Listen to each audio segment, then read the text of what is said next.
When you have this expectation that you need to pay a retained employee to manage your SEO or you're not going to perform, that can be a really tough pill to swallow. Welcome back to Duo On Air. I'm Abby. And I'm Courtney. And we're the ex-agency turned entrepreneurial team that puts the Duo in Duo Collective. Our boutique organic marketing agency specializes in SEO, social media strategy, and branding. We're an everyday pair of business besties / marketing experts obsessed with helping our community learn more about what it takes to run a business. Which is why on Duo On Air, we're not holding anything back. We're giving you all the info we know about how to grow your business organically so you can be the confident CEO you were made to be. And how to navigate life as a small business owner. Whether it's on your own or with your best friend by your side, so grab your coffee or your mimosa, we don't judge, and settle in for a quick value-packed episode of Marketing Tips. Welcome back to the Duo On Air podcast. This is episode number 76, and today I am spilling the beans on how I feel about SEO retainer packages, why I don't offer them, and what truly matters when it comes to managing your own SEO maintenance. And if you hang out with me until the end, I am giving you a free cheat sheet, little worksheet that you can use to manage all of these metrics so that you can start tracking them and feel more confident in your SEO growth, month over month, quarter over quarter, year over year. So this is a topic, if you are a client of mine, if you've worked with us, if you've listened to me for a while, this is a topic that I feel incredibly passionate about. And I'm not just talking about SEO, because I am talking about the overall monthly retainer kind of managing or expectation of your SEO. And this is because I know that when you are running your own business, especially in the first few years, you need to be super smart about how you spend your dollars. And when you have this expectation that you need to pay a retained employee to manage your SEO or you're not going to perform, that can be a really tough pill to swallow. And the other side of it is that I've talked to so many people who come out of those relationships disappointed, upset, or just this fear-based mindset that they can never understand SEO for themselves. And I never want you to feel that way. I never want you to feel like someone is way smarter than you because of their understanding of SEO or because of the technical jargon they use. That's just complete crap. There are so many ways that you can understand your own SEO, even if you're not going to do it. Outsourcing can still be the right solution, but you should still feel confident in understanding these metrics that I'm going to talk about and why they matter for your business. This doesn't need to be allotted to an SEO specialist. This is something that you should understand and start to track. So before I even get into what metrics you need to understand and what you need to track from time to time, I first want to talk about why I don't offer monthly retainers, because I get this question all the time, and it's how typical SEO agencies work. They work on a retainer basis. I only focus on organic SEO. As you guys know, listening to this podcast, I do not offer any solutions in terms of paid strategies. Now, it doesn't mean that I don't think paid strategies don't work. They do. They absolutely work. And I think there is a time and a place to use paid ads. And even a really good paid ad specialist will tell you the same thing, that you are not ready for paid ads until you have a foundation of content and data first. If your organic SEO isn't working, your paid SEO isn't going to work either. You need to have that foundation in place. And that is why I focus solely on organic, because I want to help you build that foundation. I want you to feel really good about that foundation before you go on to make an investment in paid SEO and paid keywords. Another reason I don't offer it is because your core web pages, when I go through and optimize your core web pages or the main pages of your website, being like your homepage, your service page, about page, your product page, your category page, blog homepage, all of that, those pages should work for you unless you are to change the audience you're serving, the product or industry that you're in. If you're making a big shift in terms of like the mission and vision behind your business and your brand, overall brand strategy, then yes, we might want to rework some of your SEO. But if not, those core pages should be working with you, and you don't need me to manage the maintenance on them or to track your keyword rankings every month. This is something that I will talk a little bit about in the metrics to make sure that you understand what pages are working for you, because you do need your content to work, but you don't need me to manage it. So that is a huge reason why I don't do monthly retainers, because I don't believe in you wasting your money. And sadly, there are also a lot of companies out there who offer a lot of really bad advice.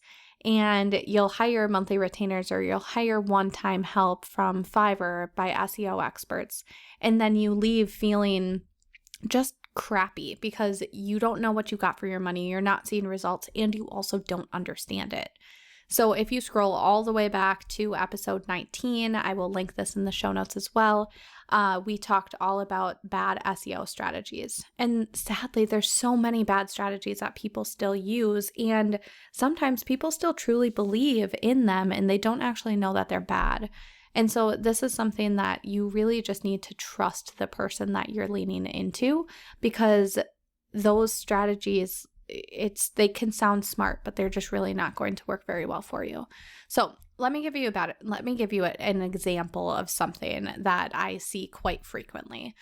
So you might hire someone on Fiverr, and they might go through your website and write all of your SEO titles and meta descriptions because, hey, that's a ranking factor. Google wants you to have the best metadata. And I talk all about, if metadata is going right over your head, I talk all about this in episode 62. So you can dig into how to write the best metadata for yourself and for your website. So now if someone is going through your website, checking all these boxes, great, I'm writing all the SEO titles, I'm writing all the meta descriptions, that's awesome. But if you're filling out all of this information without the right keywords, they're not going to do anything for you. So I see this all the time where people fill out an SEO title and they do page name, brand name. For example, it would be like home, Duo Collective, services, Duo Collective, blog, Duo Collective. Sure, the SEO titles are all filled out. You're not going to get an SEO error because of it, but that's not going to drive me any traffic. If I change my keywords on those services page instead to read organic marketing services, that's going to drive more traffic to me than just services by Duo Collective.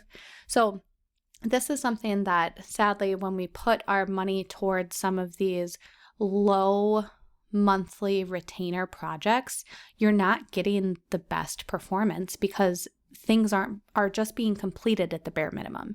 They're not being completed at the best possible way or standard. So that's another reason why I just don't offer monthly retainers, because I believe that a one-time overhaul and audit of your website is truly going to benefit you more in the long run. And now you have the foundation that your business can really start to capitalize on. So are there things you can do monthly? Absolutely. There are certain instances where it can be really good to have a monthly SEO person helping you. And that could be if you're dropping products every month, if you're adding new content like blog content every single month, if you have a strong backlink outreach strategy. Those are all things where having a monthly person there for you to help do that and execute on it is super important. But you also need to understand why you're doing it.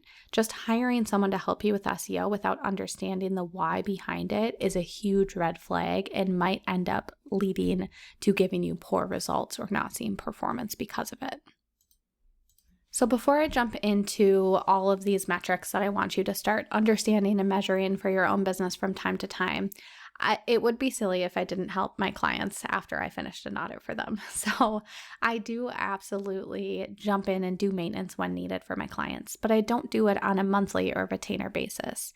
And that's because organic SEO takes time. It's going to take time to see results. And if I'm looking at this weekly or even monthly, sometimes you're not going to see or you're not going to understand the best use of your data. Things can change drastically. And by looking at it at a quarterly basis, you get a higher level view of what's happening versus having a small little nugget of data send you off course. So I absolutely do love working with past clients and helping them. It's just not something I do on a monthly retainer basis. So I could talk about this topic on end, and all of my clients who are listening to this are probably nodding their head like, yep, I get it. So I am going to move on, but I hope that this helps just kind of empower you to figuring out how SEO can work in your business, whether you are DIYing it, hiring an expert, but if you are doing any sort of SEO retainer monthly package, I truly want you to understand what is being done and why it's being done. And how you can do that is by understanding these metrics in your business. And when you understand them, then you can understand what you need to do to drive them home. So let's talk about all of these different recommendations that I think you should check in on from time to time. I'm not going to give you a specific date. I'm not going to say you have to do it quarterly, you have to do it monthly, but I want you to choose. I want you to choose based on your output of what you're doing and then determining how often you should check. So are you going to check quarterly? Are you going to check twice a year? Just set that goal for yourself, and then here are the different things that I want you to feel comfortable checking. The first one is Google Search Console. Just simply digesting your monthly insights report is a really good idea, and it's a really great start. So Google Search Console, if you have that set up, will send you monthly insights on your performance, letting you know what's trending, what keywords are performing, how your content is performing, and all of that. So even just reading those emails each month is a really good step to understanding your content. What I really like to look at on a quarterly basis is one, what pieces of content are performing the best, meaning blog post, core pages like service pages, maybe product pages or category pages. So what pieces of content are performing the best in terms of traffic and engagement, like how much time are people spending on these pages? I also like to look at what keywords are trending. So what keywords are people using to not only show up, am I showing up on those pages, on those search pages, but are people also clicking? And then finally, I want to use this tool to help understand if there's any indexing errors. So this is where you can see if you have any broken links, if you have any problems that need addressing, and this tool will kind of guide you through what that process is.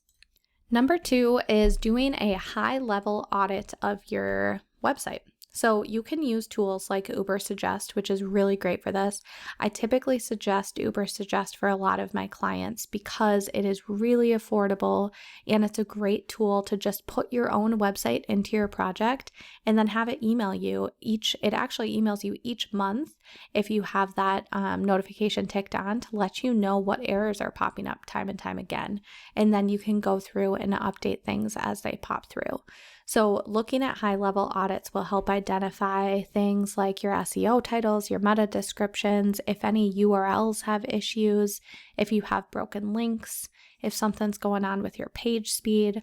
So there's so many different metrics that it can catch, and this can be really helpful just to stay up to date with anything that's going on your website. Sometimes it can be as simple as, hey, I wrote a blog post last week, and clearly I forgot to update my SEO title and meta description because now it's showing up as an error. So it can help catch those little things that you might have missed throughout the process. Now, the third thing I want you to understand is a very, very important one, and these are your SEO metrics. I want you to be tracking your SEO metrics on a quarterly, biannually, whatever it is, basis to make sure that you are growing from an SEO perspective. So in episode 69, I talked all about the breakdown of my SEO process, but I specifically break down what 4 different metrics I look at and why they're important. The 4 metrics are keywords indexed, your organic search traffic, how many backlinks you have, and your domain authority. So if those metrics don't mean anything to you right now, I highly encourage you to go back to episode 69 and listen to that, where I break down what each metric means and why it's important. But at the end of the day, these are your numbers and you should know them intimately when it comes to your business, because these numbers should be growing quarter over quarter depending on what your goals are, which we will talk about your goals in just a second. The fourth thing I want you to be checking in on every once in a while is your competition. Just be aware of how they're growing. Look at those SEO metrics for your competitors just like you look at them for you. Are they growing in their organic search traffic? Are they growing in their backlinks? What are they focusing on? And where do you need to be focused on in order to outrank them? So just having a good understanding and a layout of what your competition is doing is going to be really important. Number 5 is all about creating new content. So when you're looking at metrics, like in your Google Search Console, you want to understand what types of content are performing best. Now I want you to take that understanding and I want you to apply that to new content. What can you be doing to create new content that's capitalizing on that traffic? What is working? And now start ideating new keywords and new research around those topics to help really capitalize on it. Again, making sure that it's aligned to your business and your mission and your vision and all of that. And finally, the last thing that I want you to be doing when you are doing maintenance for your own SEO is to realign on your SEO goals. So you should have goals in understanding, especially if you're focusing on your SEO, you should have goals that you're striving towards, because just seeing these metrics grow isn't going to help you focus on what you should be doing, because these metrics aren't going to grow unless you do something each month. And you need goals to really give you that motivation to do it, right? So I'll give you a few ideas of different things that you can set goals for. One is, if you want to index for more keywords and drive traffic, maybe your goal is that eventually you want your website to generate ad revenue. And if your website is generating ad revenue, that is a whole different source of income for you. So you're going to start creating more blog content in order to index for more keywords and drive that traffic. That is an actionable goal for your business. Maybe you want to grow your own brand awareness and your authority by being featured in different articles, press. Securing those backlinks is going to be super important for you, meaning you should be watching that backlink metric grow, and you should be setting a goal of, I'm going to appear on this many podcasts a month. I am going to be featured in these press articles. I'm going to reach out to these publications to get featured. Whatever that is, you should be setting that goal. Another goal could be, hey, I want to show up on page 1 of Google for this keyword. Then I want you to be tracking that keyword. I want to see how you are changing month after month and how Google is seeing you as authoritative on that topic. And finally, maybe you have this goal that you need to grow locally. You want to rank higher in maps. So then maybe your goal from an SEO strategy approach is going to be generating more reviews for your Google business profile. And then that should be a huge priority for you, determining how many reviews am I going to capture each month. So really, you need to understand and align on your SEO goals so that you know what you're doing month to month to watch these metrics grow. So whatever your goals are, and if your head is kind of spinning right now and you're not really sure how to digest all of this information or what goals to create, we have actually made a free worksheet for you to help walk you through all of this. It'll walk you through each of these metrics so you can write in your own data and start tracking your own growth and really just getting more confident and comfortable with your SEO metrics. Whether you are doing this or someone else, this is a really great resource that you can use to feel really confident in your own DIYing up your SEO, or to feel really confident in the people that you hired to do the SEO for you, because they should be accountable for growing these metrics. So as a business owner, being really comfortable with all of this is going to be super important for you. So head over to the show notes. You can snag this freebie in this worksheet and work through these details for yourself. And I am so excited to see what comes out of it. So thank you for listening to another episode of Duo on Air, and I'll see you next week. If you like this episode, please be sure to share it with a friend and subscribe so you don't miss any new episodes dropping every Monday. Plus, if you haven't already, please go ahead and leave us a review, and don't hesitate to share any new episode ideas. We absolutely love hearing from you and creating this content for you. See you next week.